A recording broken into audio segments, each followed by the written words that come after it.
computer.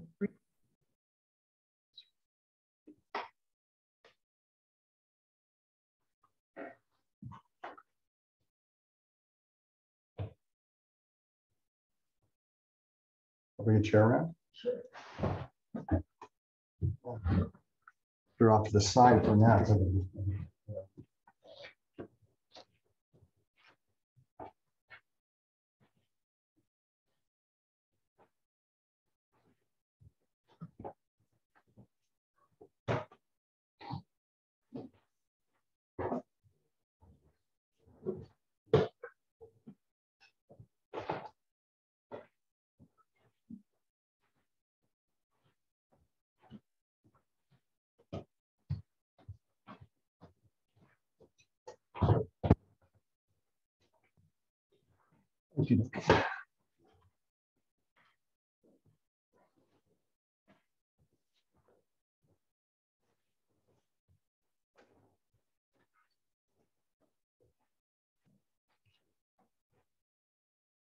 All right.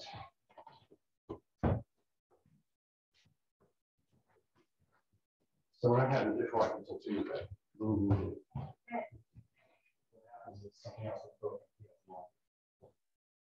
So I'm going to go over to see what the habits.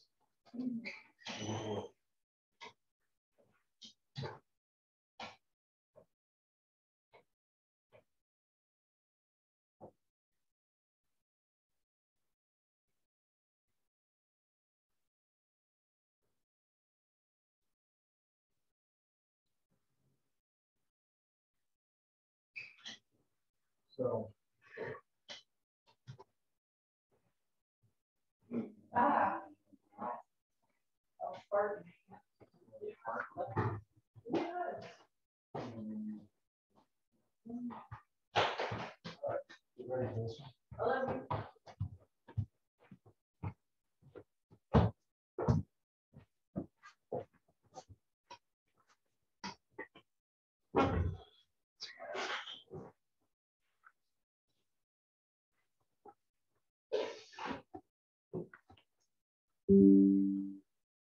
Oops, oops, oops, oops, oops.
Where is, oh, fuck.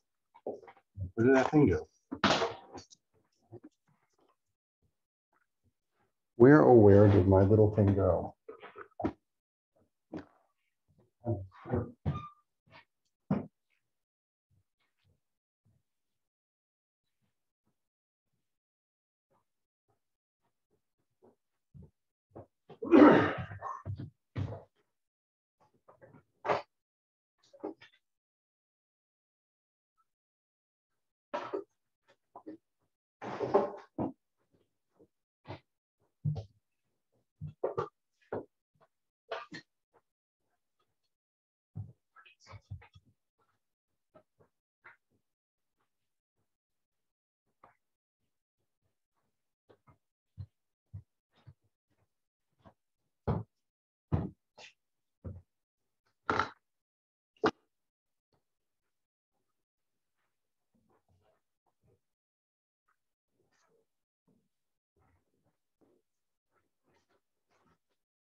Can't find it. Oh boy, this is not good. This is not good at all. All right.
Oh man.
Megan?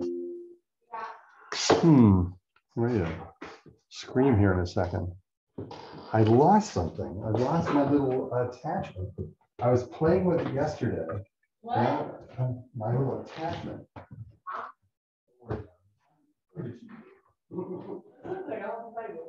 I'm sure I will after the fall, I'm sure. We're live right now. Let me see. What's it look like? It's like a little long thing, almost like a little white thing. It's Like a dongle? Yeah.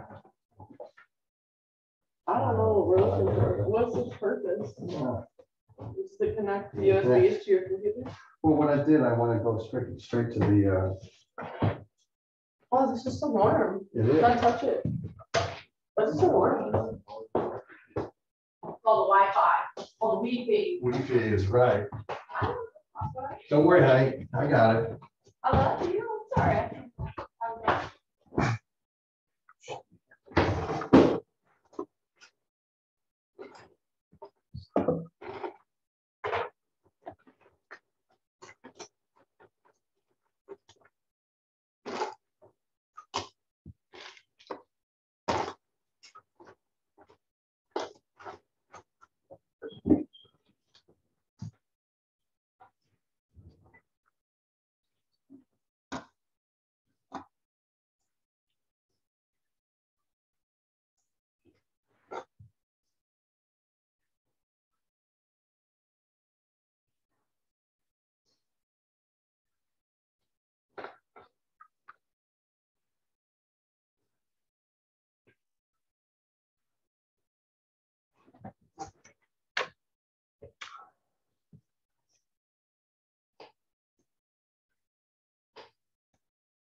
I just got an email that Dr. Barron is going to be moving to San Diego.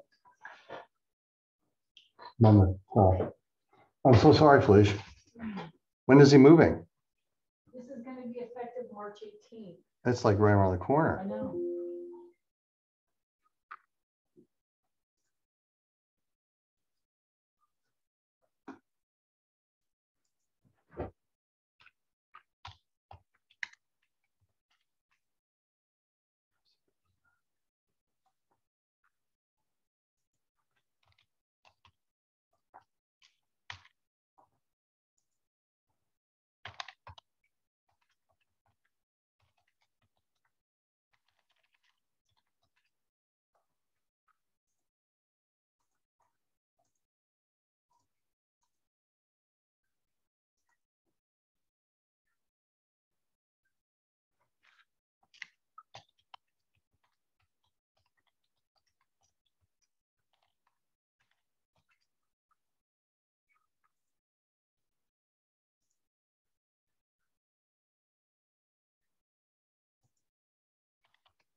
Hmm.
Hello. Hi, Joyce. How are you? I'm good. Can you hear me okay? Yes, it's a beautiful day here in Princeton. It is. It is a gorgeous day in California.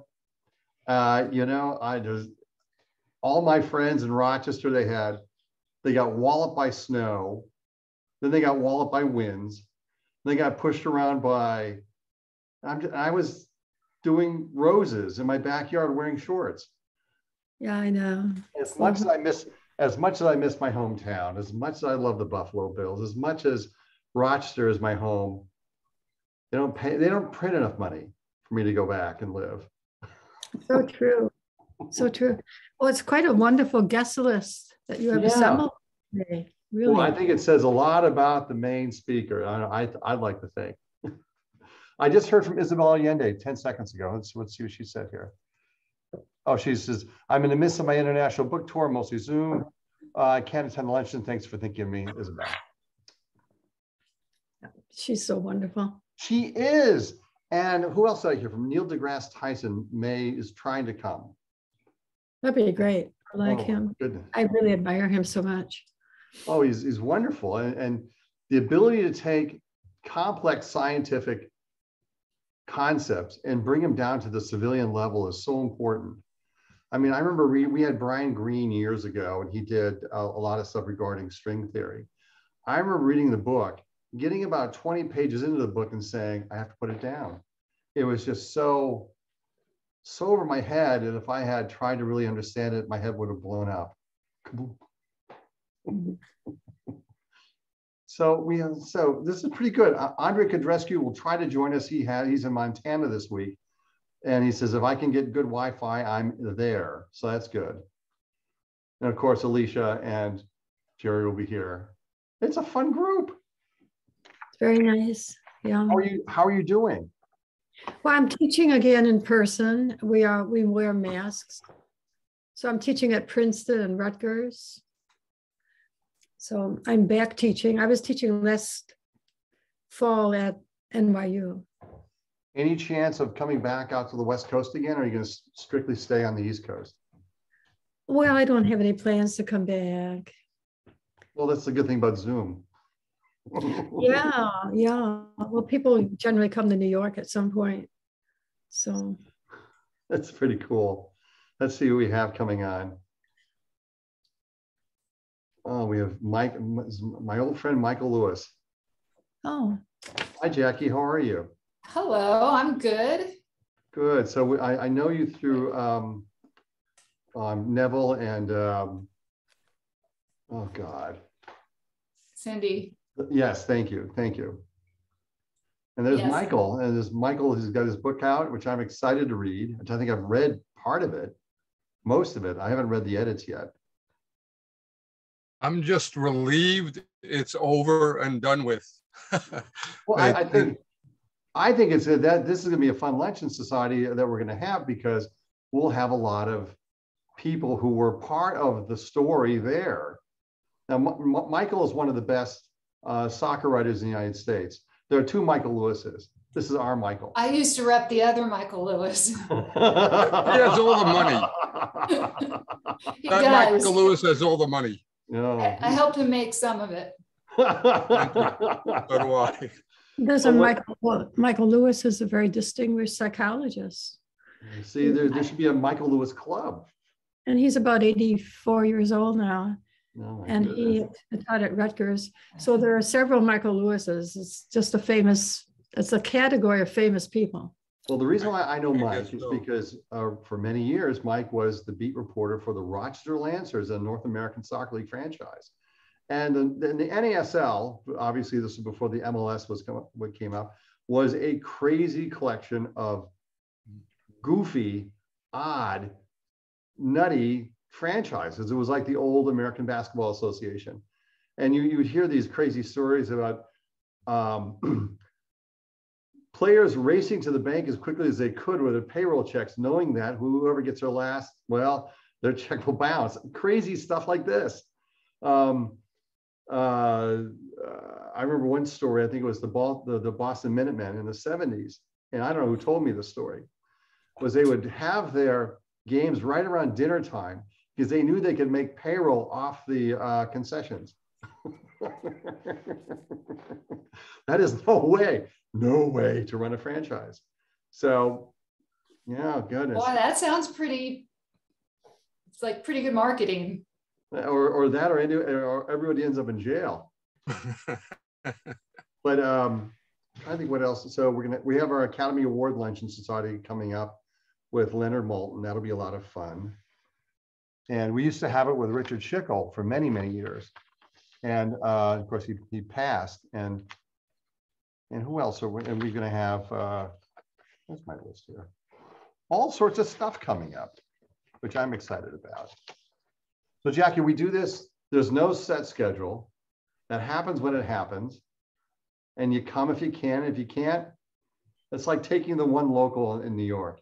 If you miss a train, 5 minutes later, another one shows up. Well, I'm very excited that the first one is Joyce CArol Oates, because I feel honored.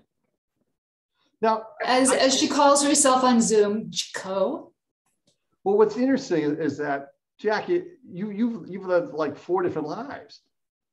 Yeah, I have.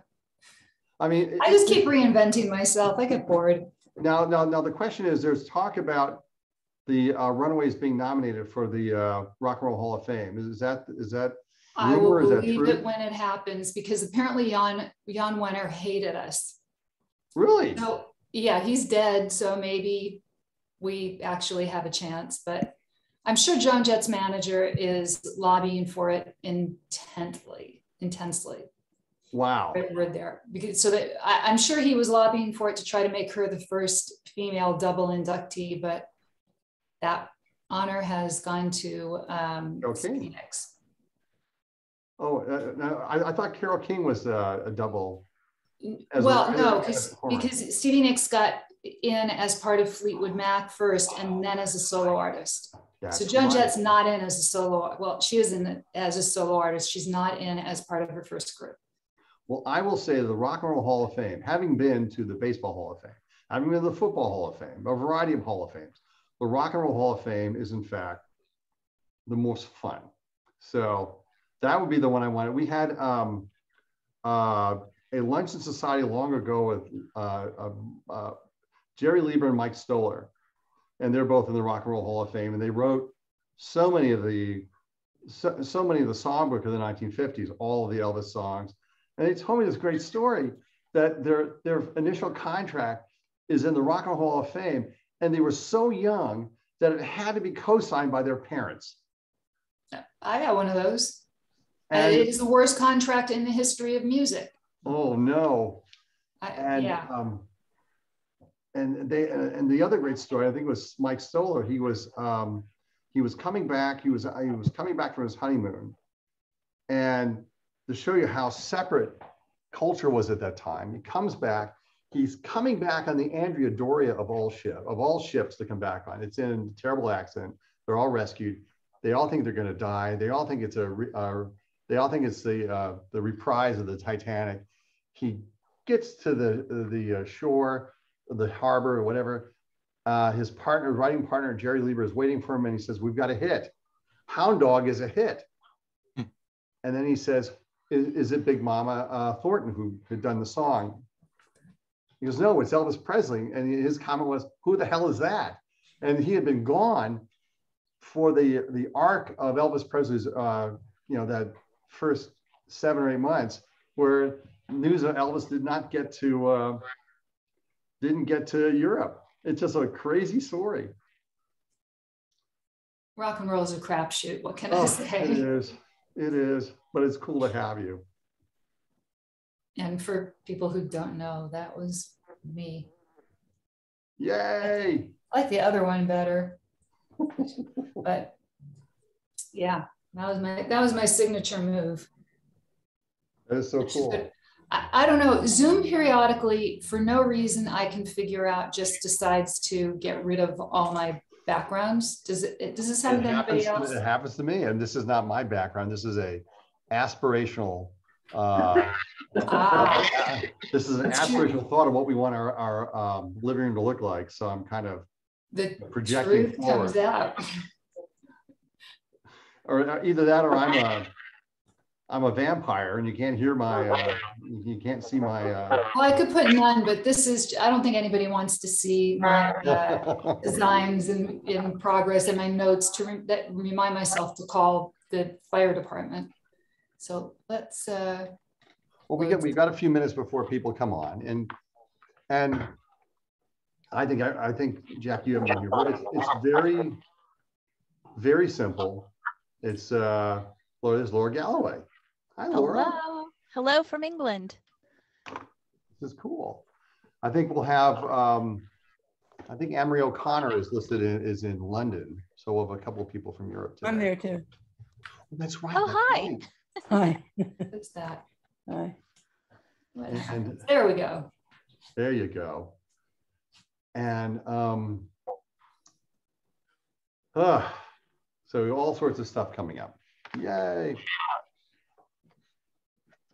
So Mike, the book is officially out? It is out. I'm not pushing it until a certain launch the launch party is accomplished. Mike, I think we're getting a little feedback. I don't know if it's coming from me or from, I don't know where that's coming from. Let's make sure we're okay. Put you on mute. Somebody's mic is feeding back into their speaker. I don't think it's me though. I think I'm okay. Yeah, I'm okay. Well, the way you tell is everybody mutes one by one. I know it's not me because my speakers point that way. That is a good thing. So let me get our list for things that are coming up. Oh, so Mike, though, the book that's coming out, I mean, what's cool is that years ago, when I was a small kid, Mike did a wonderful story on me, a dice soccer game I was trying to market that kind of mimicked the NASL's shooting, scoring, and passing behavior. Sadly, I developed it just as the North American Soccer League was heading into the toilet, and soccer went away. So nonetheless. Hi, Lauren. How you doing? Good, Bob. How are you? Good. Good. I'm excited about this event. My goodness. I'm excited too. Yeah. I'm just glad they invited me. Well, I think you had the inside track, didn't you? Well, you never know. You never know. Laura, your book, well, we're going to be doing a luncheon society with you soon. We got to figure out the date yet. Which we still, which we may have talked about. Laura's got a great book. It's getting tremendous notice. And I will pass the baton to you. Give us a quick heads up on the book. It's a memoir. I'm an American that moved to the Arctic and lived in a Sami reindeer herding village for 6 years. And it goes, the book is about why I ended up in the Arctic and what happened and sort of my journey during that time period, living with a bunch of reindeer herders. Well, okay, it's good. We're just waiting for us. Well, we got a few more minutes. We're going to have a stack of people coming on here in a bit. Hello, Lisa. How you doing? I'm good, Bob. Thanks. So you have officially put in your retirement papers at the Rochester School District. I did. And I did. And you're bailing on Hamlin and you're off to Naples? Well, we're using Naples as a private Airbnb. Uh-huh. So that's going to be my retirement venture. That's very cool. Yeah. Which Naples? Naples, New York, in the Finger Lakes area. Near, if you're familiar with Canandaigua Lake, it's at the south end of Canandaigua Lake. Cayuga Lake, the Finger Lakes. Anywhere near Cornell? Ithaca. Ithaca, yes. Yeah, about an hour away, maybe. Mm-hmm. So it's cold. Very, very, very cold. Yes. Enjoy it. It's ski weather. It's skiing. Yeah. There's a lot of ski places around.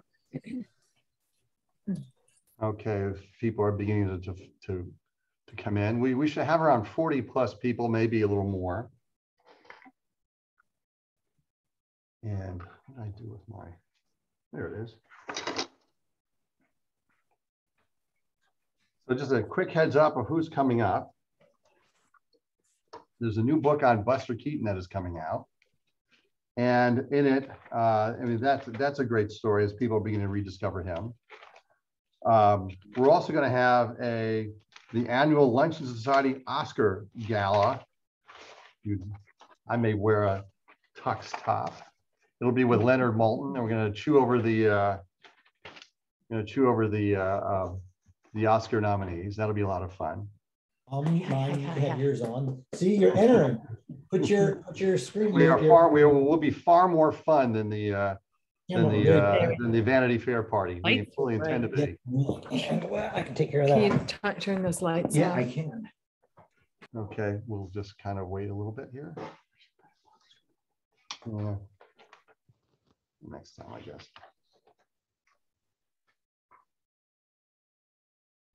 Hi, Erica. It's been a while. Here we go. Hello. Hello. It's Erica here. It's been a while. I think the last time we saw you, I think we had a luncheon society in New York and San Francisco. A long time ago, right? That's right. Mm-hmm. How are you? Great. Good. Good, okay, good. Now we're all starting to come on here. This is good. Is everybody there? Oh, we're in the process of coming on now. There's Jonathan Alter. Okay. Let's see who else we have. This is gonna get big fast, which is good. So here's who's. I'll zip for those who haven't been here in a while. Some haven't been here before. The Luncheon Society has been around for 27 seasons. It's hard to believe we've been around that long. And it started off with three people, myself, Tim Farley, who's on the call, and Tom Kosh. We had lunch with a lefty candidate for the presidency in 1976. We wanted to know, this was about late 90s. We wanted to know how a lefty candidate would become an investment banker. how does one go from here to there? And so we sat down. There was a guy named Peter Cameo. Uh-huh. And Peter then became a very involved in green investing. And we wanted to figure out, how does this happen? So I love the story. He said, well, when Carter beat me in the election, I had to get a job, which apparently the case. Although Peter came from, as Tim will tell you, from he very, very strong means. I think he was, his father was from Colombia, right, Tim? And he was like a minister of finance, and Peter had gone. Peter was from Venezuela. There it is. And his father was a very, very wealthy guy. And in 1976, he was the Socialist Workers' Party candidate for president because of two reasons. He was of constitutional age, and he didn't have a drug record. You know, that is one high bar to run for a political office, especially on the fringe. That's really funny. And since that, I think we've had somewhere to the effect of 250 to 300 gatherings over the past 27 years. I think it's closer to 350 gatherings. So, okay, we're kind of we're getting people together here. This is good. Wait a few more. And what has been your favorite one, Bob? Well, this one, of course. I should say other than that is an easy question to answer. Okay, well, we'll jump in. We'll get going. This is going to be a lot of fun. And again, welcome to the 27th season of the Luncheon Society. Okay. This is going to be a blast. For those who haven't been here before, the Luncheon Society prior to the pandemic was, we would meet in New York, Los Angeles, Boston, and San Francisco, usually at a great room in a private room in a great restaurant. But since we're going, since the pandemic, we've gone online, and it seems to work. Now, what we're going to do, though, is we're going to have some sort of event in San Francisco, Los Angeles, New York, and Boston. It'd be one of those things where we just have a bunch of people together. Think of that great photo of that great George Plimpton photo in his apartment, whatever that was, 1962. In my dreams, that's where we would be. Until then, we'll just have a lot of fun until we get there. Here's who's coming up, and I kind of talked about this earlier. We have the Buster Keaton book is coming up. That'll be in a couple of weeks. After that, we're going to have Leonard Maltin, who's going to do the Academy Award Luncheon Society, which is a lot of fun. Our friend Laura Galloway, who's on this call, has a great memoir out. We also have, we're also going to have Gary Hart, former Senator Gary Hart will join us for his annual gathering. And Carl Bernstein will also join us too at some point, probably in March or April. Whoops. Keelan, I think you're sharing your screen there. Oh, I'm sorry. That's okay. That's okay. We'll just have to unshare that. Okay. What do we have here? How do we do this? How do we unshare this? There we go. Fantastic. Okay, sorry. That's all right. That's all right. And so again, it's great to have Joyce with us again. She's joined us annually for the last 10 years. If we can put ourselves on mute, that'll be great. And what we also do too is that, the great thing about these gatherings is Joyce will talk a little bit about the book, but these conversations then become these wonderful moments about writing, and that's been what's so great. And when I've gone back and reflected on these past gatherings, you have these wonderful writers who are in fact, I would say, communicating together in a way I never thought possible. And so. And so here, I'll wait for Joyce to come back.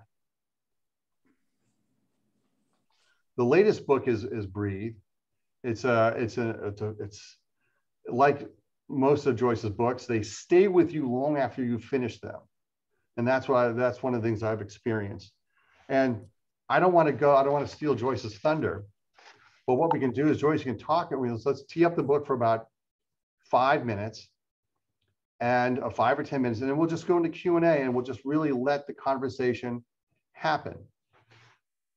And folks, when we go to the Q&A, just put your name in the chat section. All you have to do is put your name, and then we'll just go to Q&As and have fun. Joyce, you're up. You're on mute too. Thank you for reminding me. My students always do that. They're talking away and gesturing. They seem to be very profound, but nobody can hear them. Well, I don't exactly know how to begin. Breathe is very much a kind of emotional memoir or autobiography, even though it's a work of fiction. It's pretty much traces an experience that I had in spring 2019. But maybe you could ask me some questions about it, Bob. I'm just feeling sort of self-conscious.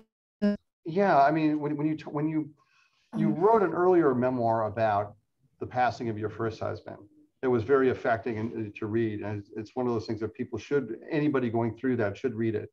But this is more a fictionalized version of what you went through with Charlie, who was just a wonderful guy who I certainly enjoyed meeting. And walk me through that process where fact and fiction kind of meet, and an affecting story comes out of it. I think it's sort of like a phenomenon of having lived through this pandemic. I was remembering the very early days of the pandemic in March and April 2020, and how so many of us felt that we were experiencing really extreme emotions, sometimes really like ontological doubt about how do I exist, without other people right around me. And for those of us who were in isolation, I think it was difficult just to have bearings on what passes for normal. So you start to wonder, like, how do we exist? Do we exist because of our definitions in terms of other people? A person who's been married for a long time, or people probably like most of you who've been in families,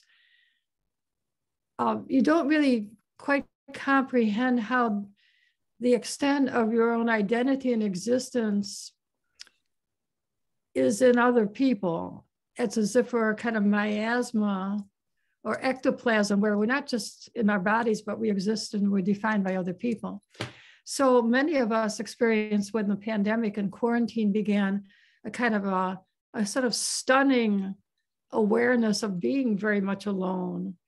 And it replicates some of the feelings that one has after a really long, intense, intimate relationship with another person. If that person disappears from the earth, sort of literally disappears, you're sort of left, you're bereft, but also language is not very adequate.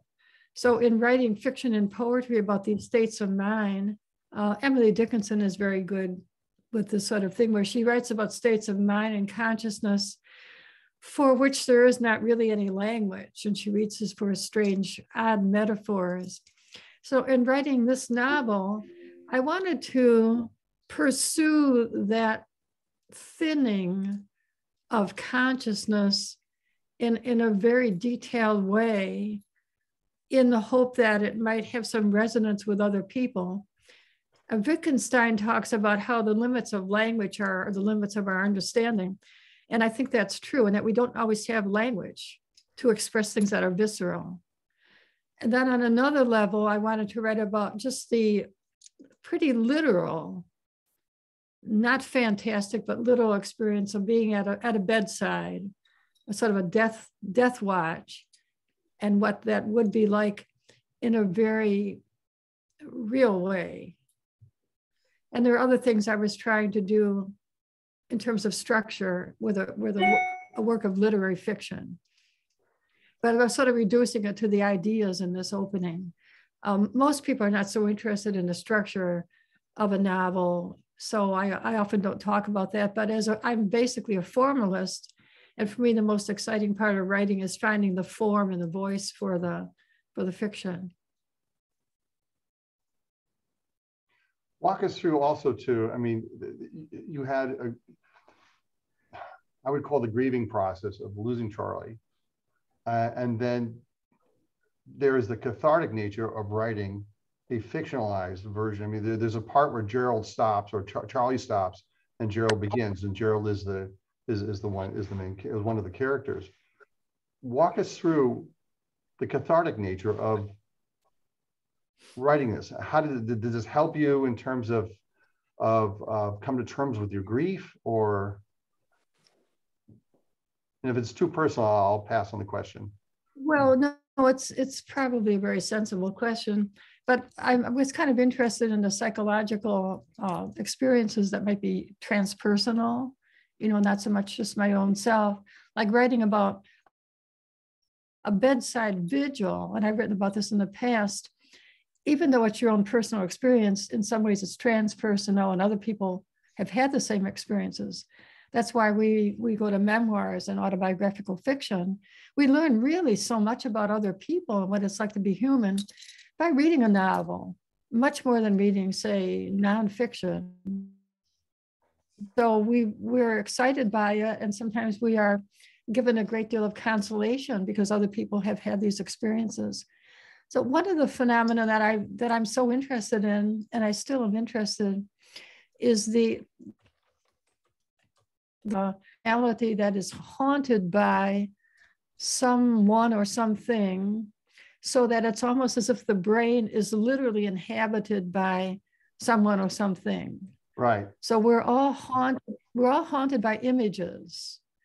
And sometimes people, in writing about it, you might write about a Gothic fiction where there's literally a ghost, or you might write a sort of psychological,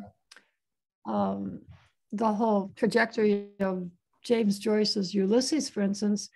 Much of what's going on in Ulysses is inside people's heads. Stephen Dedalus and also Leopold Bloom are really haunted by certain themes that just keep recurring. That to me is very fascinating. And I think immediately after you lose someone, if you're very, very close to that person, you start looking around in the world sort of half consciously to see where the person is, and you start almost hallucinating, seeing, phantasmagoria of somebody who's not exactly there, or it's another person who resembles the lost person. Right. And all these things, they interest me because I think they're about other people, not just about me. Yeah, because the interesting thing was that,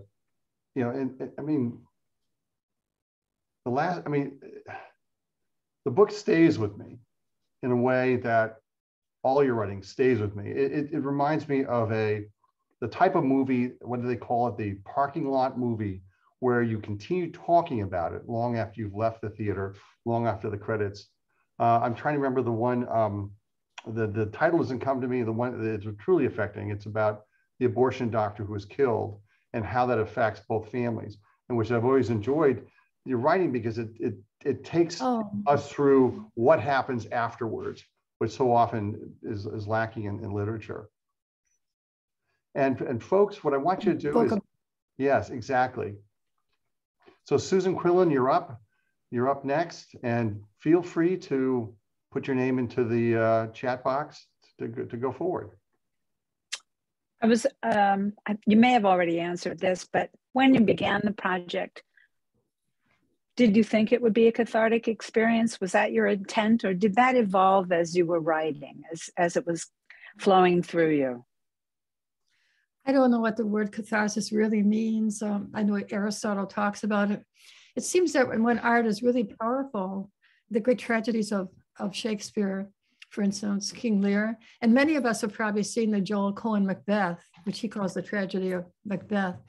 I'm not sure it's cathartic. It's sort of like stirring up a kind of transparency and making it more muddy, like you have a transparency, a simplicity of the vision of life.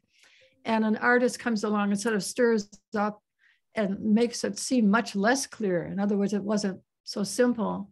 So a catharsis is supposed to be an exorcism. But if you see, and maybe some of you have seen the Joel Cohen Macbeth, you're really haunted by images in that film. It's very cinematic. It's not like a recorded play. It's not anything. It's not so much like a theatrical experience. It's very cinematic.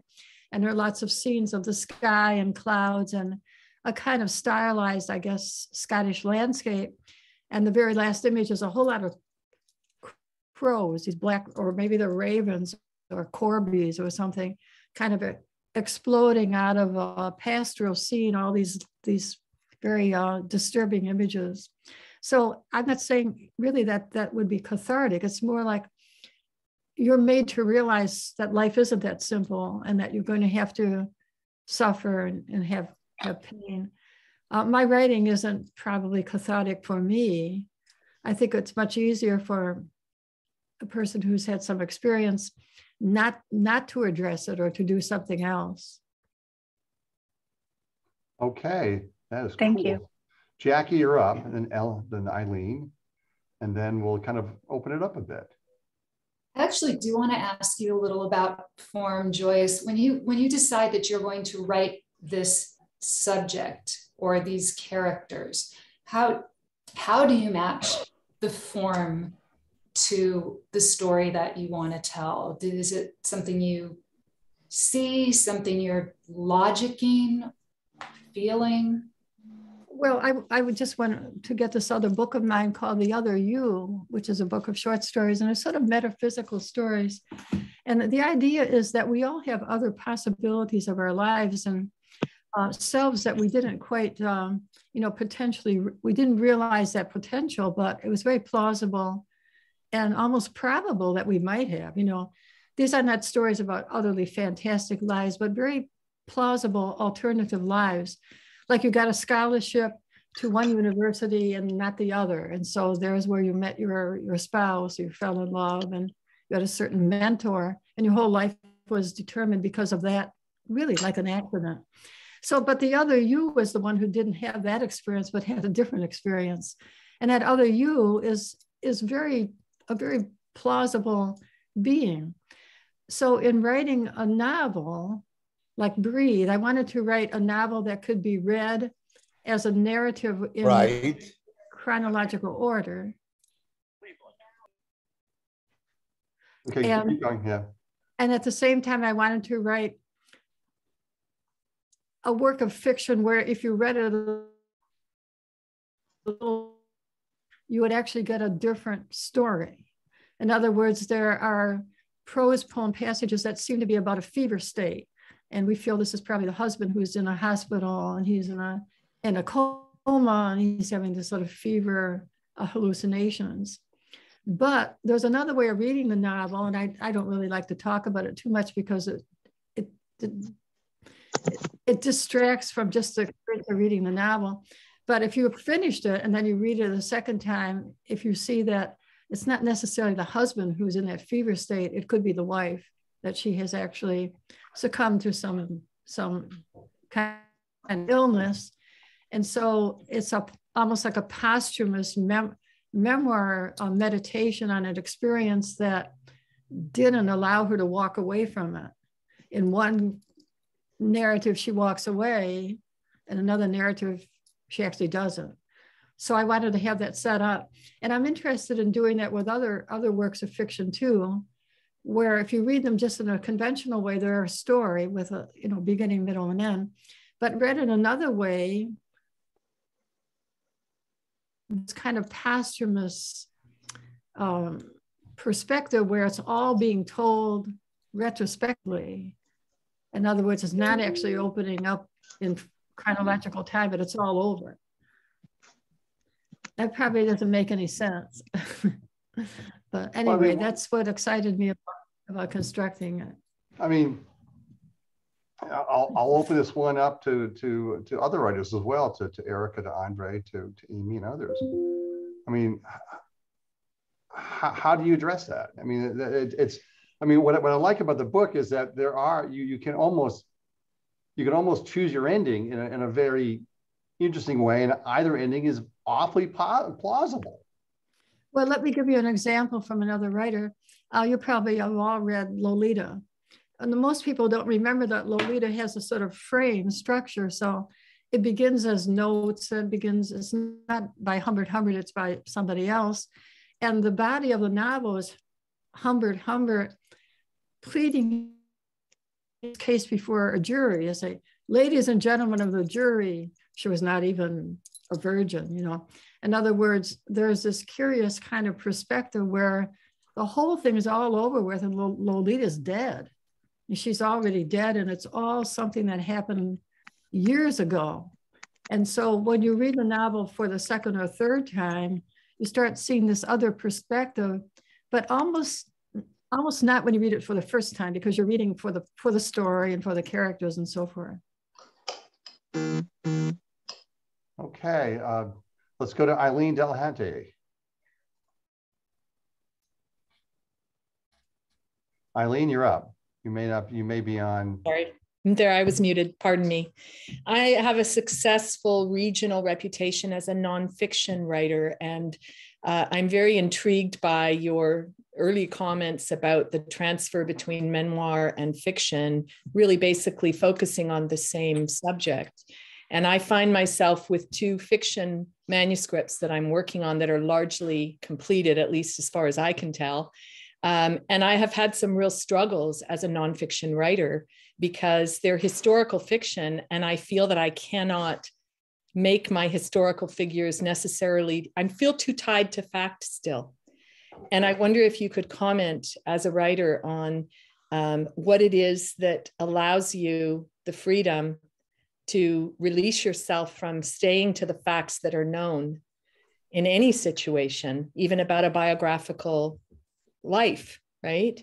And making that plunge. I need more, I don't know, mentorship in that regard, I think. Well, I think you have to be somewhat bold and brash and acquire a voice that tells the story for you. If you feel that you're telling the story in your own voice, which is probably normal and sane and rational, like your everyday voice, that often doesn't work. You sort of have to, like Hemingway chooses this very, very minimalist, cool, controlled style for his most basic voice of his early short stories when he started writing. We can assume that the man Hemingway wasn't necessarily like that.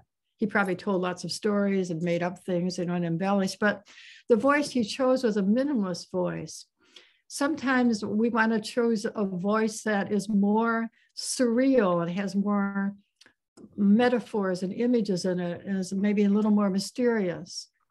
So it could be, if you're writing historical fiction, you could tell in the first person of that era, like a person who's speaking from that time, who has a colorful way of speaking, but it's not actually your voice.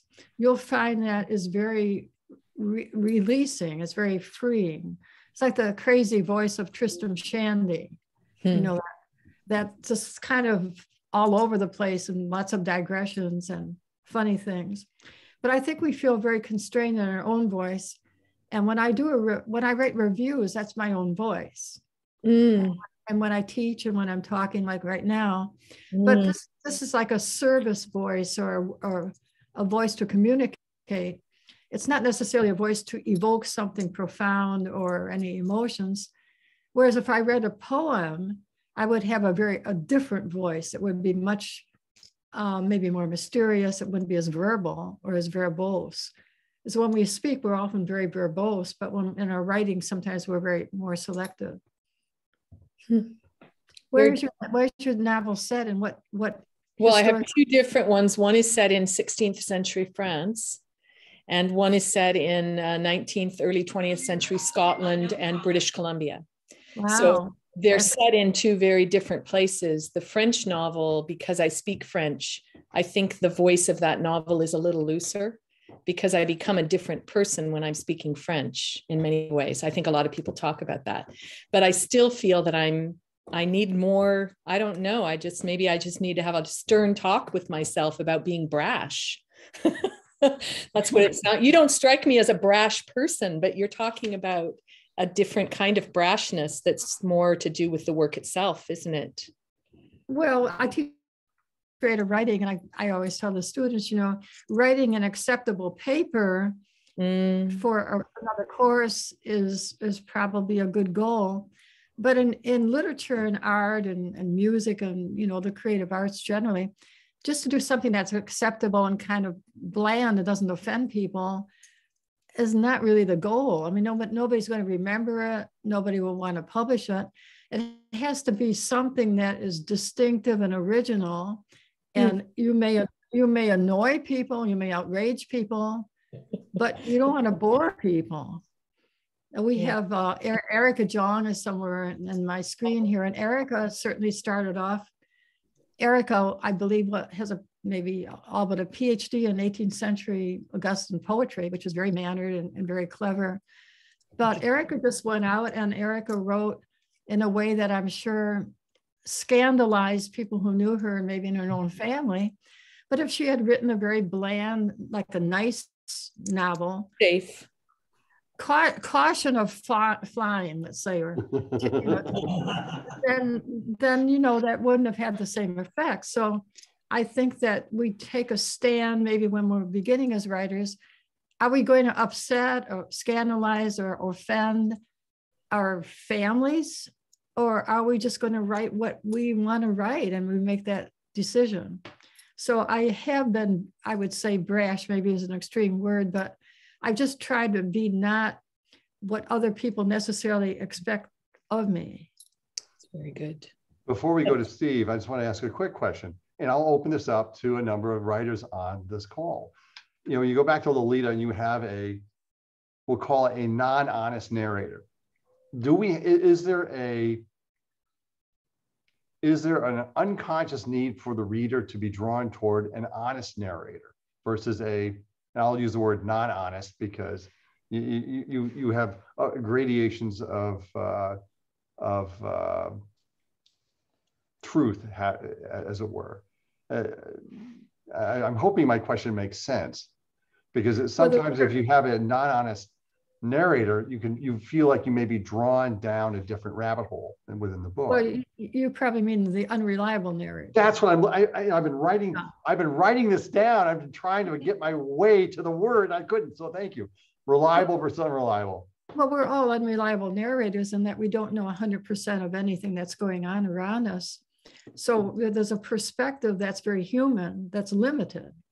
And so the unreliable narrator is one who may be blind in certain ways, just not seeing certain things.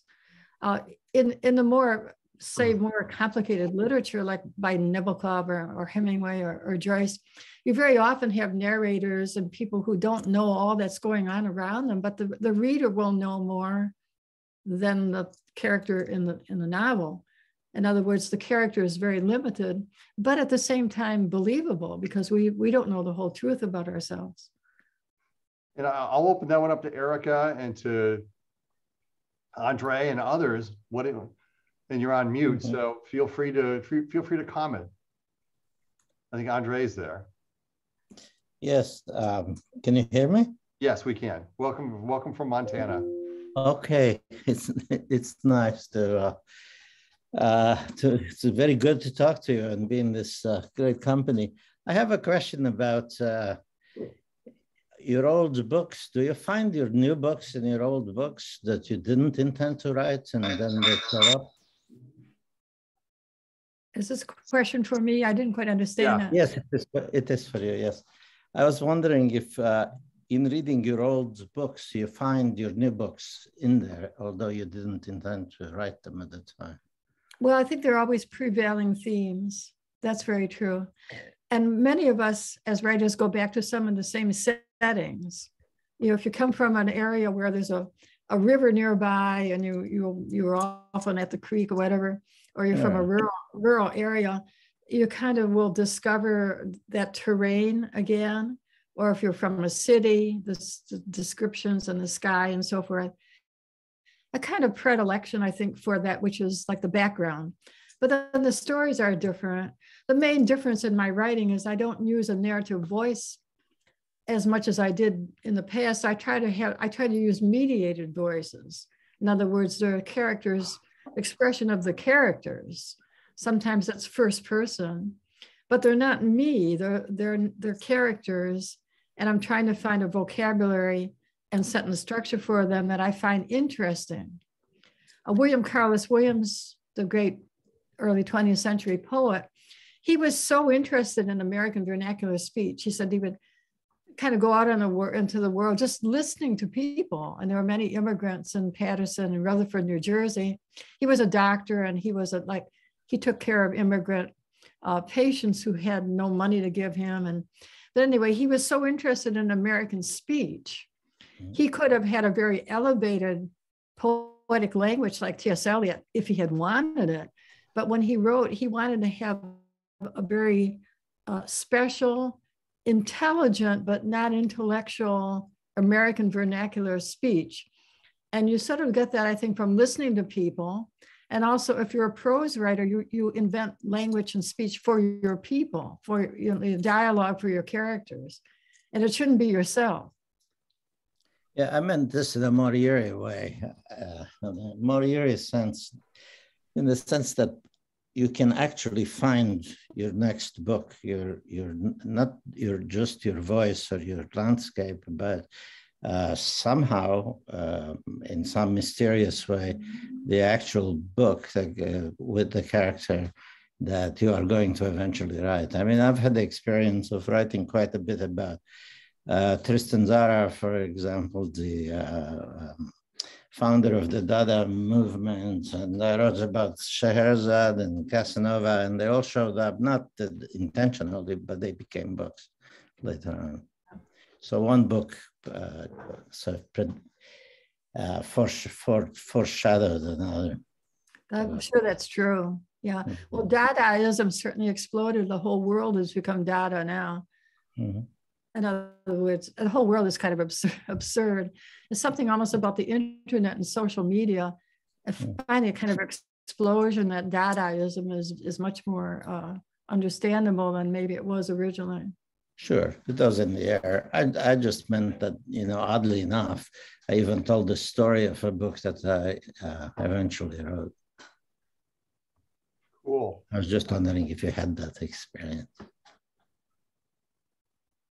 Okay, Stephen, you're up, and then Elizabeth.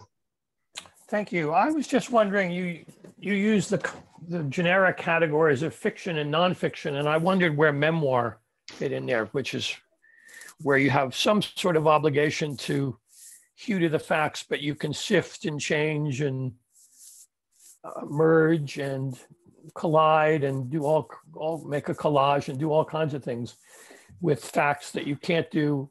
Obviously, you can do in a novel, but you theoretically can't do in nonfiction.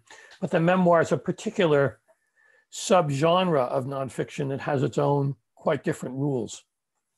Well, yes, I don't think probably memoir has too many rules. I think each memoir is an expression of different personalities. For instance, there are people who, when they write a memoir, are very, very strict about accuracy, and they don't want to put anything in that isn't actually true. Then there are other people who are obviously remembering and maybe inventing dialogue. Mary Carr and Frank Conroy and many others, they have like photographic memories of things that happened 40, 50 years ago. And it's probably not really possible, to have this clear dialogue of something that was going on when you were 8 years old or 10 years old. Most people, I don't think, remember conversations in much detail that they had like 2 days ago. There's something about the oral or the audible part of our brain that doesn't retain much at all. If you write something down, you're much more likely to remember it, but if you're just hearing it. So a memoir by Mary Carr is extremely readable and intelligent and suffused with this kind of droll humor, melancholy, and funny. And to that end, Mary will employ characters and dialogue that are the elements of good fiction. And I think that's sort of understandable. If you want to write autobiography, that is more, it suggests more discipline and more accuracy, maybe footnotes where actually including photographs and or records. So autobiography is like biography. It should be much more rooted in accuracy and authenticity. But a memoir, many memoirs are what we call memoirs of crisis or trauma, like Bill Stiven's famous memoir, Darkness Visible, is a memoir about his breakdown and he's being institutionalized and his near suicidal feelings and what is it to be extremely depressed. So that leaves out all the parts of his life that may have been about other things. So focusing on that, there's a memoir by Alice Sebold called Lucky. That was about her having been raped when she was about 18 at Syracuse University, not on campus, I think it was sort of near campus. So Alice Sebold wrote this memoir about the experience of being raped and then the aftermath of the psychological trauma, but even maybe worse, dealing with the police officers, and then there was a trial, and it's so focused. I mean, she's not talking about her whole life. She's not talking about her high school career or anything else, sort of focused on that one thing. And you'll find that most memoirs that we read today are very limited. They're often about crisis, a divorce, or having cancer, or being a drug addict, or something that's like a crisis. And the memoir deals with that, dealing with that. And often there's a solution, or like coming through a dark time. So all these are very selected. Maybe 80% of life has been left out. Wow. I could never write a memoir because I'm convinced that my long dead relatives would come out of their graves and beat the crap out of me. With that, we'll move to Elizabeth, and we'll get Elizabeth and Alicia. Elizabeth, Sticks, you're up. Hi. So you said some really interesting things today. You can hear me, right?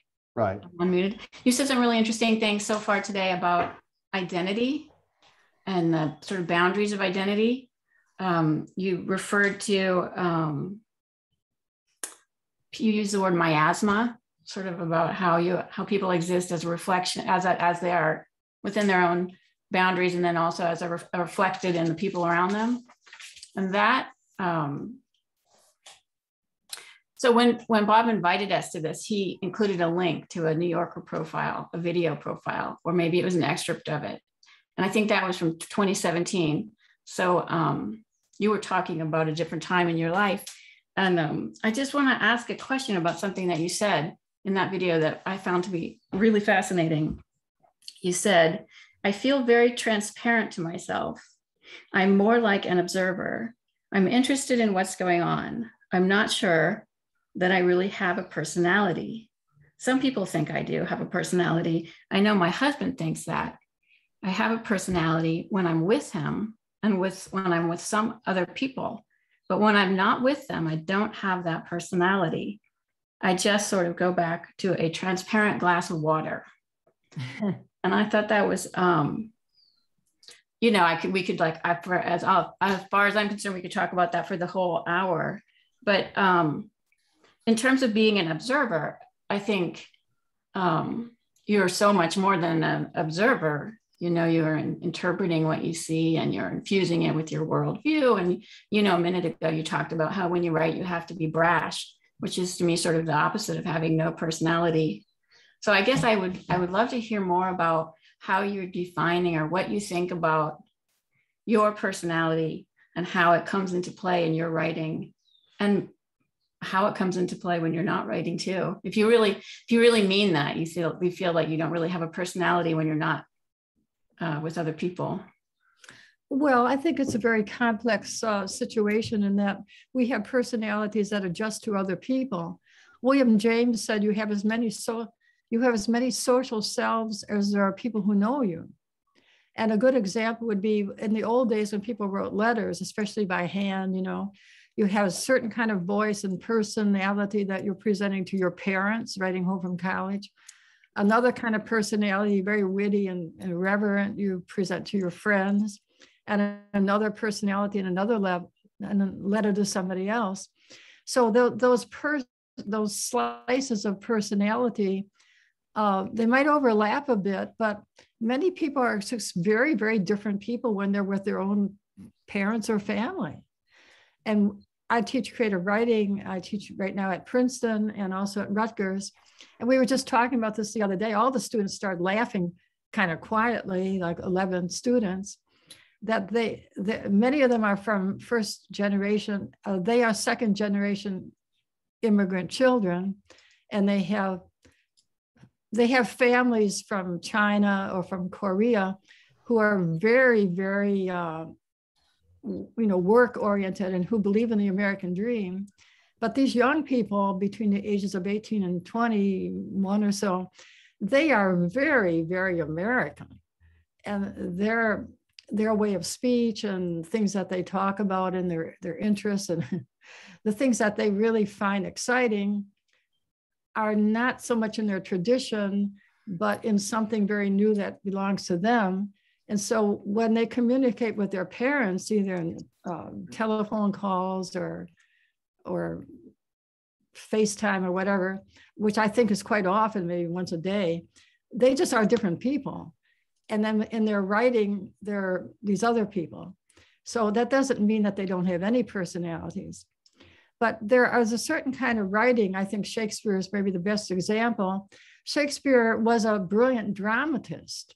He thought in terms of dramatic scenes, and his language is very dramatic and kind of alive. It's not a heavy, passive kind of poetry, but the language is very charged in Shakespeare. But I think primarily he was a dramatist, and I think of myself as a dramatist too. So I'm thinking of how do I dramatize something that's internal and subjective? How do I make it visually and objectively a dramatic experience, a little bit like a little movie, So I'm thinking about that, but I'm not necessarily in it. It's not about my personality. If you see all of Shakespeare, if you see different directors expressing Shakespeare, they will project their own expectations and predilections into the scenes. But Shakespeare sort of is almost like a skeletal model or minimalist model of a very dramatic interlude, but you don't find the shadow of the creator, falling over it. That's a different kind of writing from confessional or autobiographical writing, which many poets do, which is actually about themselves. And I don't usually do that. I don't find that kind of writing natural for me. I don't find my own personality at all interesting. And most things in my life are very little interest to me. So I'm not really writing about them. But you just talked about how Breathe is autobiographical in a way. The transpersonal, everybody who shares the loss and the haunting. So I suppose I'm using myself. What's the way James Joyce sort of used his own self in Portrait of an Artist or in Stephen Dedulus, sort of using yourself as material, but somehow it's a use of your experience, if that makes any sense. The novel Breathe is not a memoir, and there are things that happen in it that didn't happen in real life. And the characters are not, that actually is not me, right. So it's like taking an experience that did happen to you, but then extrapolating it and giving it slightly to somebody else. If you go into an extreme situation, it's almost like you lose your own self anyway. I'm sure people feel that way in times of war or emergencies. A house is suddenly on fire and you have to help people out. In other words, you sort of lose your own self and you're doing something that's transpersonal. So that is what interests me about writing, dramatizing experiences that are universal and transpersonal, even though some of them may have happened to me, but not all of them. Wow. Can I ask a quick follow-up? Sure, go right ahead. Can you talk a little bit about how you would define the difference between personality and voice? Like you talked about, a minute ago about, finding a voice and choosing a voice and a fictionalized voice. But at the same time, certain writers have a voice. You can talk about a writer having a voice.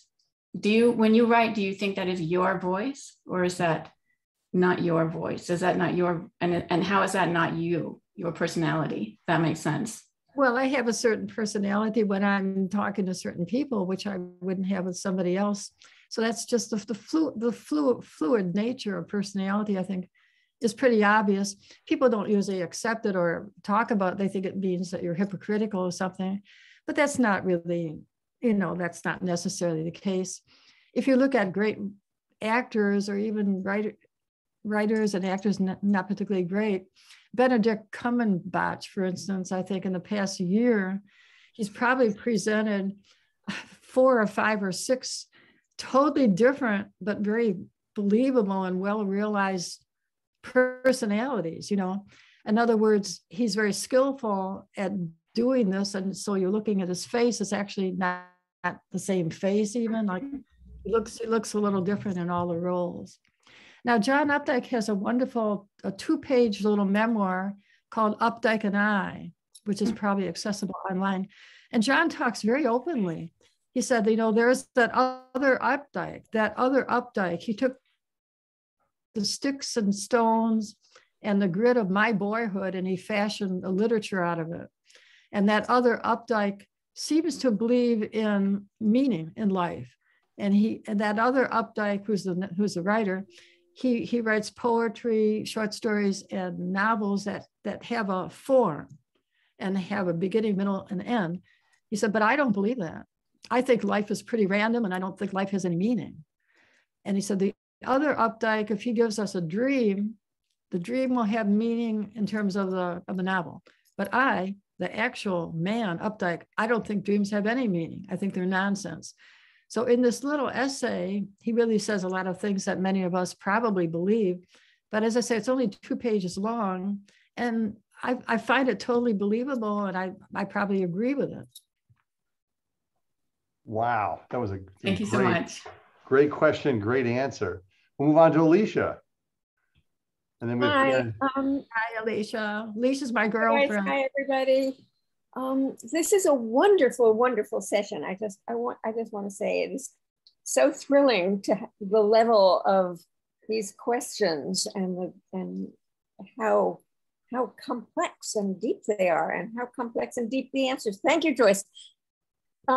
If I can go back to an earlier part of this conversation and the idea of frames. The oldest literary frame story I can think of which gives you 2 endings is the Book of Job, where in one ending, he challenges God's justice and God comes down and sort of slaps him around and he says, I repent in dust and ashes. I'm sorry I said anything. And that's all in the poem of the Book of Job. And then the Book of Job goes back to its prose frame in which God says, you were right. And I'm going to give you back your health and your wealth and your children. 2 opposite endings. It's the first place that happens in literature, I think. And I find it very exciting that there's this thread all through the history of literature of double endings. It's like people want double endings. But I have a question, and that is, everyone's been talking about characters and their personalities and selves and relationships. But something that I think is equally important in your novels, Joyce, is the time and place. And you could, I don't know whether you see yourself this way or not, but to me, you are always drawing a portrait of America, through which and in which, and in relation to which, the characters are living and moving and talking and changing. America is always there, very vividly behind them. And I'm thinking, well, in a way, you're like Faulkner. What he does for Yokna Hapota, however you pronounce it. Yeah, right. You are doing mostly for upstate New York, but also for other places. And whenever you touch a place, you recreate it. So, and the politics of the times, the society of the times. So, can you say something about how it comes about that this, what it means that this is so important to you as a novelist? Well, that's a very interesting observation. I'm always that conscious of creating the, recreating or replicating the political world. I mean, sometimes I am. My novel called The Book of American Martyrs, which Bob had spoken of, that was very definitely a novel that I did research into about the division in America. I wrote it some years ago, before the campaign of 2016, where the division became so much like a huge fissure. And ever since then, with the election of Trump and all sorts of consequences, it's like this divided America. It's really quite alarming. But when I wrote it, there was already a divided America. So I was focusing on abortion providers who tend to be very educated, liberal people. They tended to have been doctors who ended up giving abortions. I mean, they didn't set out to be abortion doctors. It's something that they did because they were working with women and gynecology and so forth.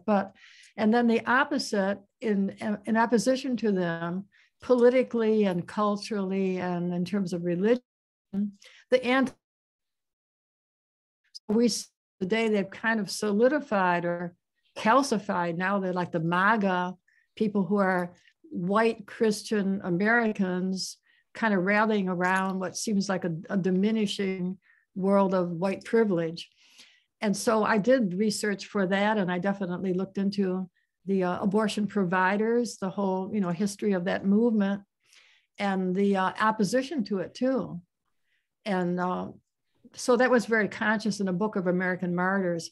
But Breathe takes place in a place that's a little like Santa Fe, but not really. It's an invented place. But the idea of the setting for Breathe is that it's not where these people are from. In other words, they've gone to a different landscape. The altitude is about 8,000 or 9,000 feet, 7,000, 8,000 or 9,000 feet, but they come from sea level. And so things have been happening to them. They can't breathe, they're breathless. And I wanted to suggest being put into a different world, almost literally a different landscape, and how that shakes one up. And I spent some time researching the historical milieu, that they are white people. They are almost like tourists, and people who are living there in a way are like tourists too, because they've only been living there a couple hundred years. But before then, there was an Aboriginal population of Native Americans, native to that part of New Mexico, that's been annihilated. And so one of the things I was doing, I was talking about like the ancient gods of that, the so-called primitive is our word, but like the native gods of that area, that the white people coming in and people who are well-to-do, who are staying at the Marriott and and spending money and so forth, that those people are not really aware of that. And so when I was there with Charlie, that is in the Santa Fe area in New Mexico, we did go to many museums, like local museums where you see the art of Aboriginal people no longer living. And I did a little research into the endangered language of that area. Like wherever English is spoken and English kind of takes over, there is a native speech and dialect that starts to get, it starts to atrophy. So there are some endangered Native American languages where there may only be a couple hundred people speaking it. So the character in my novel is doing some research into endangered languages. I think there are thousands of these endangered languages, and I go on at some length in the novel. Like, what does it mean to be the last speaker of a language if it's not a written language? So all those things, some of the things I very consciously do by doing research, which I find very interesting. Oh, that is great. So let's see, we've got Karen Taylor, Gillian Sorensen, and Jackie. And if anybody wants to ask a question, go to the chat section, drop your name in the box, and we're off to the races. So Karen, you're up. I didn't actually. Can Karen, before you go, take 2 seconds and talk about Right Girl. Oh, thanks, Bob. So I'm executive director of Right Girl. We're a creative writing and mentoring organization for teen girls in Los Angeles, helping marginalized and underrepresented writers. Amanda Gorman's one of our alums, so we're super proud and cried our way through the inauguration. Wow. And I'm delighted to be able to help young writers find their voice. And I'd love to hear you speak a little bit about, that's such an interesting concept, Joyce, the idea of the last person speaking the language. I wish I had learned the Ukrainian my mother had taught me, but how as writers can we help keep that alive? What might that mean for us?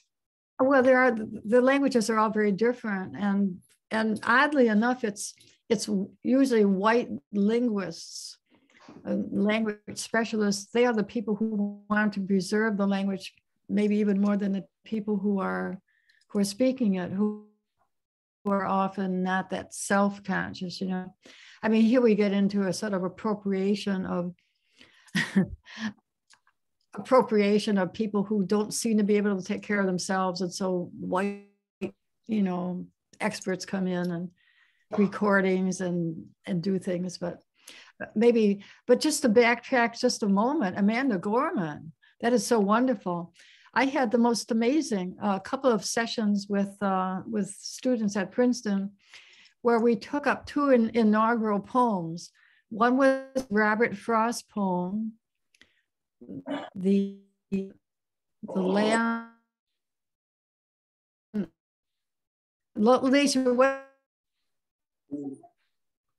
The land was before we were the land. We were the. I took up Robert Frost and then Amanda Gorman, and we compared these 2 inaugural poems and had the most wonderful discussion among the students. And I mean, I can't replicate it now, but Amanda Gorman was really bringing this almost Whitman-esque large scope to bear on a crisis that she saw very accurately in America today. It was soon after January 6th. Yeah, I think that she was she was dealing with something very real and timely. Whereas Robert Frost, whom I actually revere, I think he's a wonderful poet, but that particular little curmudgeon white guy who's talking to the land was our, the land was ours before we were the land. No, it's not set up. He's actually saying there was nobody here before. Sorry, looks like we have an extra voice here. Make sure we're all on mute. So Robert Frost is actually saying that this land, North America, was ours when we got here, like before we knew what it was. In other words, he's not even acknowledging that there were Native Americans here. The stunning indifference or actual ignorance or just not caring that there were people here, that the land was ours, and the idea that we own the land. Just comparing Amanda Gorman and Robert Frost across the decades was a most wonderfully illuminating discussion that the students and I had together. So thank you for Amanda Gorman. Can well, I can't take all the credit, but we love taking some of it for sure. Bob, can I just address something about Indigenous languages? Sure, I since you've wanted written to about say it. that my nonfiction work is directly related to the tribal history of the inland Northwest, and I work closely with a tribe whose language was mordant, which means it was almost dead. And I have been a close hand witness to the resurrection of their speakers. They have an immersion school now, and they directly correlate the language with the land. So this follows just what you were saying, Joyce, about Robert Frost and his disconnection from land. And I guess when we finally have a Native American poet laureate reading at the inauguration, we'll have begun to really heal that disconnection between the land and the language. And I can tell you from my firsthand experiences, I couldn't be happier and prouder to be working with this tribe and to see the effort they're putting in, and it's starting to work. So the 21st century is going to be really different as far as I can tell, and I hope predict accurately. And where is it? In the inland Northwest. The tribe I write about is a transboundary tribe. Their traditional territory spans the international boundary, the 49th parallel, and they were part of a large group who congregated around a major salmon fishery that the dams and hydroelectricity developments have destroyed. And they were kept out of Canada. They were not allowed into their home territory. Oh, wow. And their loss of language was directly related to the fact that they couldn't get onto their own land. And I mean, it's just a remarkable story of resilience and survival. Well, so thanks for thank bringing you for that. It's so wonderful that people will help them because they're so disenfranchised. That's right. And so humanized and now they're not even being allowed to vote. It's difficult for them to vote because of this gerrymandering and Anyway, very good observations that you made, and I'm really pulling for that Native American poet at the next inauguration. Well, Joy Hargo was our poet, and I'm sure that Joe Biden may have hesitated between Joy Hargo or Amanda Gorman. I mean. Well, I'm not meaning to undercut Amanda. But did a Joy fabulous Hargo she would have been, she would have been the logical one to give the inaugural poem. But Amanda Gorman was, as it turns out, very wonderful. It's possible that they would have been equally wonderful. We don't know. Yes. Anyway, thank you. Okay, Gillian Sorensen, you're up. Thank you. Can you hear me? Yes, we can. Yes. I'm so overwhelmed with respect and admiration for your work, the quality, of course, but also the quantity. And I want to ask about your discipline, your writing discipline. Do you set certain hours? Do you have a goal each day? Do you write and edit, or do you just forge ahead to the end and then go back? How do you keep this up over the years and come up with new ideas again and again? Keep controlling who has I've probably got a lot of sort of emotional energy out of running and walking and spending time sort of not sitting at my desk. I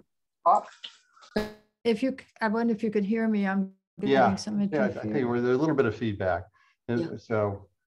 So I spend a lot of time, I spend a good part of the day not sitting down, but kind of walking around, sometimes restlessly. And I like to go running and I like to run and think about my writing. And so when I come back, I seem to have a lot of ideas and I'll write them down in longhand. And I was so happy in my class just the other day at Princeton. Many of the students say that they're writing in longhand. This is a fiction class too. They write in longhand and they can't somehow write as well on the computer.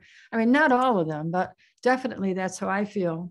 I have these long, my whole desk is filled with these long pieces of little scenes and dialogue and things. I sort of write in that way.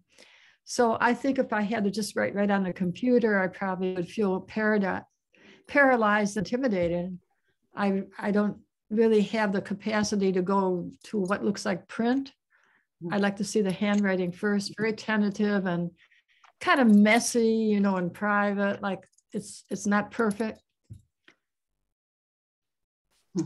And Erica, you're up next. You're on mute. You're on mute. There you go. Erica, you're still on mute there. Unmute. Better? Okay, yeah. Can you hear her? Yes, we can. Okay.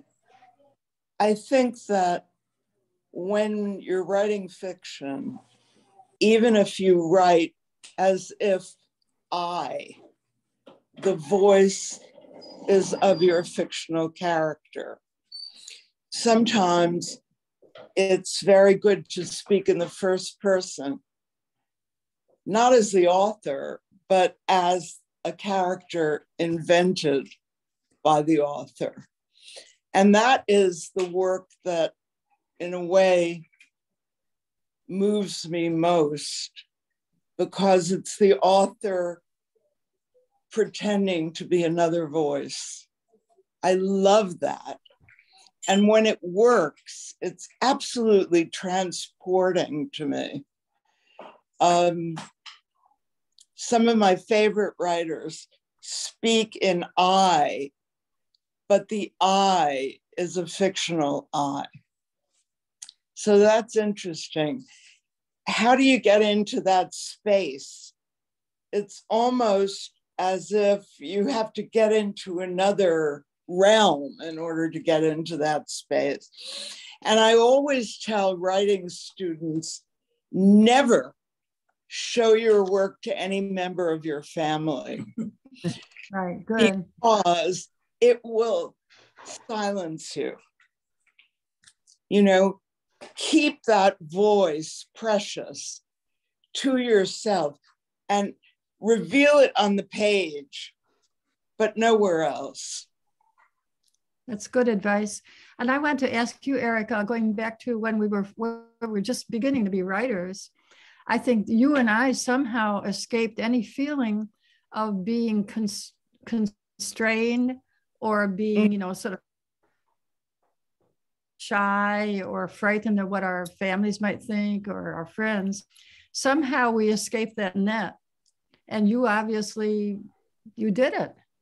What, was it difficult? And did you have backlash? Or? It was always scary, but I believed, what is the sense of being a writer if you're not going to tell the truth? We have a lot of people out there lying. Lies are everywhere. We turn to the writer to tell the truth. So if you're going to be a writer, tell the goddamn truth and don't be shy. That was my deepest feeling. And I see that also in writing. You felt do it.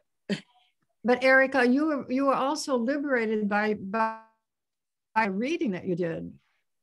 Yes. I know you studied 18th century literature. It's extremely outspoken and corrosive and even obscene. And Philip Ross, Portnoy's Complaint. I mean, you did read, your reading helped you to be liberated, I think. Absolutely. Absolutely true. And I love all the alternate voices one finds in literature that completely convince you. I love them. I love the fact that an author can make up a voice and become that voice. It's thrilling to me. Can we just take a moment and open this up to the other writers that are on the call? Because okay. I think this is really key stuff here. And it would break my heart if we didn't hear from some of the great writers we have here. So feel free to chime in. Andre, you're on mute. And Amy, I believe, is on mute as well. But I mean, that's the notion of of being true to yourself, and damn it, true to yourself only. Like I said earlier, I'm giving people a chance to unmute themselves. I couldn't write a memoir because I'd be horrified if my long dead Aunt Greta, who's been dead since 1965, God forbid, hears something as she emerges from her crypt in Holy Sepulchre Cemetery in Rochester and comes out and beats the crap out of me. That's just how I've been. And So Alicia, Amy, Andre, chime, and Elizabeth, chime, and Laura, because you have your memoir that's just out now, to chime in on this. I wrote 3 memoirs. Yeah. They were three of them, maybe 4, because not because facts changed, but because somebody else was speaking. I want Valentine's Day to be a day. I haven't reread them because I think hell is where you go and reread yourself forever and ever. And you don't want that. You want to move forward with the next thing. So this is what the question I asked Joyce was, whether her characters or her novels showed up in previous work and then she had to write them. It's an eerie thing. It's not, it's not, doesn't make sense logically, but there they are, the books in nuce, as it were. Anybody else have anything to comment on this before we go? Laura and Lauren. You're on mute, Laura. And then we'll go to Lauren. Okay, so my novel, All Sorrows Can Be Born, which just came out in May. I started writing it kind of as a nonfiction memoir, and I turned it into fiction novel. And I found that my heroine, Noriko Ito, once I created that I voice for her, I got so much closer to her emotional life than I did when I was writing her in the third person. It was so liberating and so much more intense, my relationship with her, the minute I gave her that voice. Yeah. I don't know if that makes sense, but it makes a lot of sense. That's wonderful.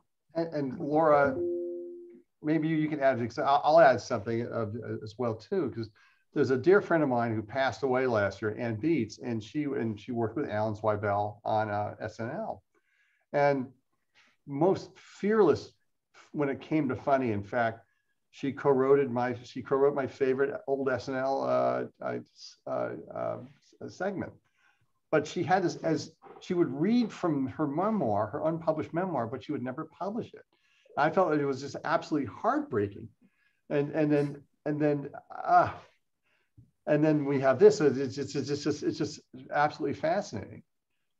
And let's see. I'll ask the next question. And it's almost off topic. We got a few minutes left. I think we got a few minutes before we end it. It's been just a wonderful gathering. Once you are done with the book, and let's say, and I asked this question last year. Once you're done with the book is sold. It's say through an agent and it becomes a movie, and you are watching your creation on screen. How do you feel about that? I talked to one writer and he said, Bob, it's like giving away a daughter. I got to hope that she's marrying a good husband, and you hope for the best, and that's that. Others take a more interesting view. And I'll open this one up because there are a number of people here who've had their written word translated onto film. Some done well and some, but Joyce, go for it. And then we'll open it up. Well, I've seen the film of Blonde, which is supposed to come out. It's a Netflix film supposed to come out sometime this year. So Blonde is about 800 pages long, so it's a very long novel. It takes place over a complete life, and a lot about politics and Joseph McCarthy and the communist era and the Red Scare. There are a lot of things in my novel Blonde that have to do with politics of the time. So most of this, maybe all of it's gone. It's not on the movie things I did a good deal of research about. But what is now, what the movie, the core of the movie is a family kind of intense relationship between Norma Jean Baker, who becomes Marilyn Monroe, and her mother. And there's a much more in the movie than there actually is in the novel. It's a thread through the novel, but there's a lot of other things. And then there is a focus on Marilyn Monroe as a person who'd been quite victimized by Hollywood, by male producers, and things that happened in her life that are horrific. So the movie, Andrew Dominic is the director, and he adapted the novel for the screen. It is really brilliantly done. And there's a wonderful actress, Anya, her name correctly. She's actually Cuban, so her hair was bleached and she looks like Marilyn Monroe. And she learned to speak without a Cuban accent. So it's totally transformed from the novel. When I watch it, I've seen it a couple of times, I don't think at all that it's my possession. I'm not wincing and saying, you know, this is not what I meant. To me, it's just almost a completely autonomous work of art. It's going to get a lot of, I think, interesting attention. It's a very feminist movie, and it's also has a horrific, it has the tropes of a horror film with a music that's very upsetting. So I had to turn it off a couple of times and kind of go away and come back and watch it later because it's quite horrific. But to answer your question very, very briefly, when I see something made from a novel of mine or a short story like Smooth Talk, the first movie made from anything of mine, I just think of it as quite different, really autonomous. And I'm looking at the acting, and I was sort of bowled over by just the phenomenon that's so compelling and dramatic. Wow. Alan Zweibel tells a wonderful story. I do. Alan? What story would that be? That would be one of your movies, and you ran into the reviewer one day many years later. It's a great story. Oh God. Oh man. I had left Saturday Night Live and I started writing other things. And I wrote a book and I sent the galleys to Rob Reiner just for a blurb. Rob had hosted the third Saturday Night Live ever, okay? All I wanted was a blurb. And he wrote this really funny blurb. He said, if you read only one book this year, I wouldn't say you're an avid reader. Okay, that was the blurb. Okay. And then Rob called me back and he said, listen, I'm a director now. I said, no kidding. He had done Spinal Tap, A Few Good Men, When Harry Met Sally. He said, I would love to make this book into a movie. And it's a writer's dream. Okay, first book was going to be made into a movie. And I moved my family to LA and I spent 2 years writing this script. And biggest night of my life, big Hollywood premiere, $50 million movie, Jason Alexander, Bruce Willis, Julia Louis-Dreyfus, a young actress named who was 8 years old, her first movie named Scarlett Johansson. It was this huge night in Hollywood. I flew my parents out from Boca, so there were 2 less Jews in Florida that night, and it was great. And then the next day, the reviews came out, and Roger Ebert, I don't have the review with me. I have it in my wallet, okay, which is over there. But he had a paragraph that said, I hated this movie. Hated this movie.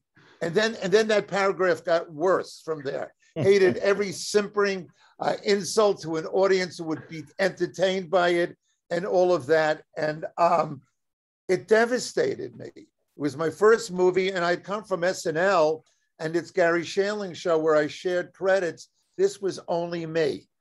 And I felt, oh God, here was a fellow wordsmith who had just demolished me. And we lived in LA where everybody roots for everybody's failure.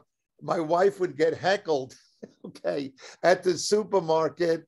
And our son, Adam, came home from school one day and asked if we can actually change our last name to Sorkin. Okay. And years later, on another book tour, I was in Chicago, and I was out to lunch with, I guess, the publisher and whatever.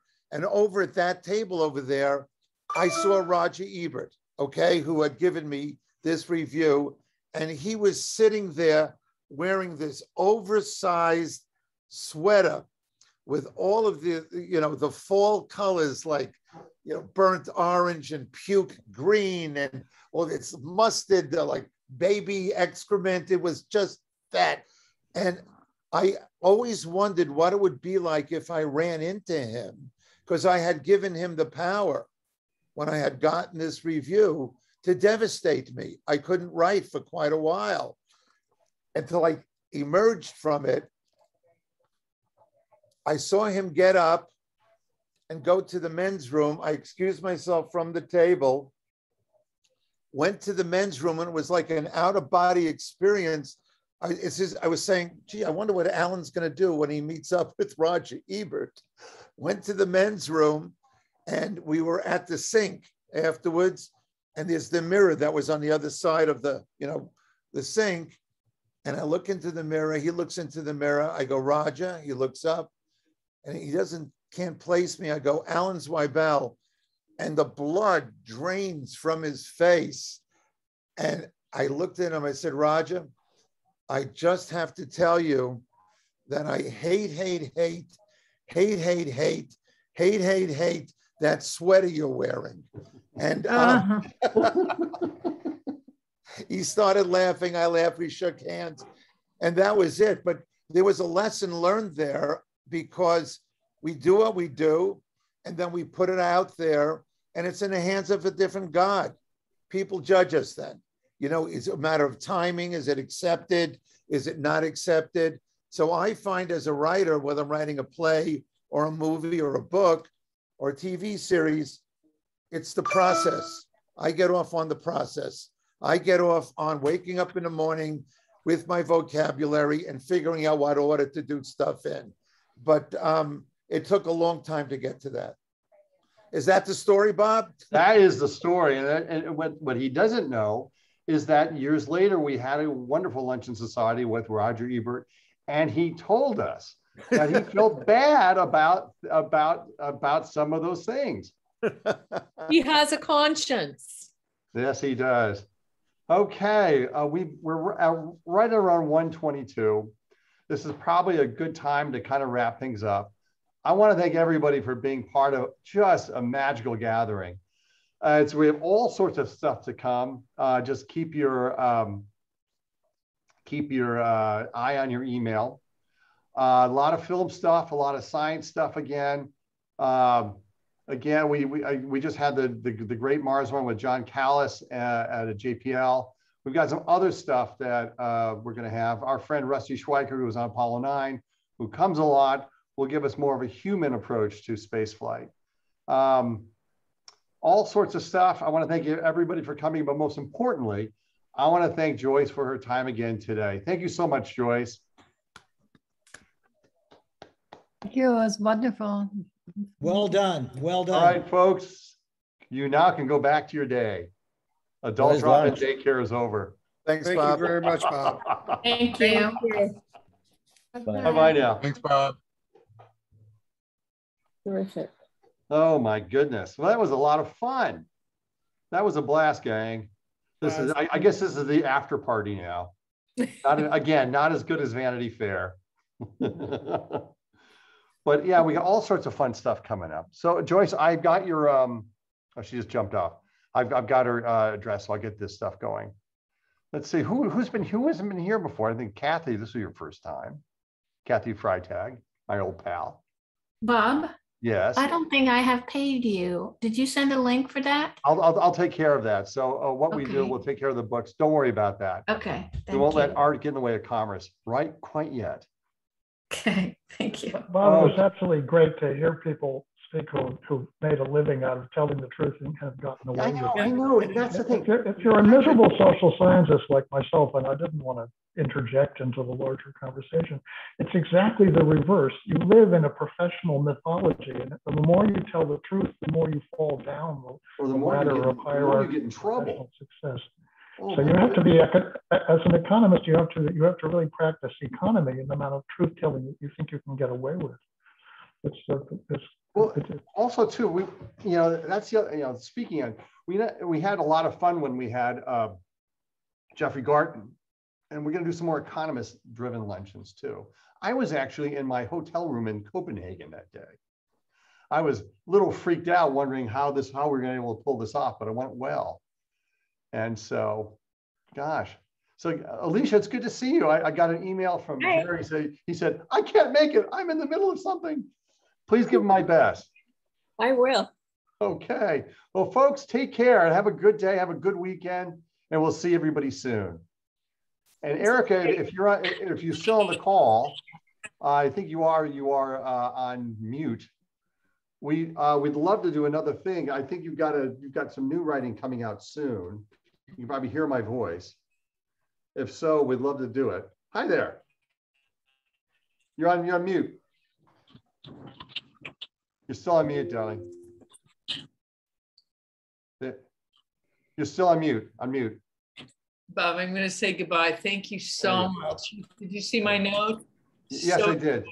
Yeah. Yes, I'm glad. I mean, this was fantastic. Oh my gosh. Oh my gosh. I have like enough to tell my world about for another. Well, I'll tell you, we had more fun. We had a lot of fun when Erica was in New York and when Erica was in San Francisco. That was a kick. But you've got, Erica, you've got something coming out soon. You got poetry coming out, or was that last year? I'm always publishing something. Well, what we can do to support it, I'll reach out to you offline. We'll figure out a luncheon society. Okay. Thank you. All right. Take care. Have a great weekend, everybody. Take care. Bye, darling. Write well. I will. Bye-bye. Bye. Right.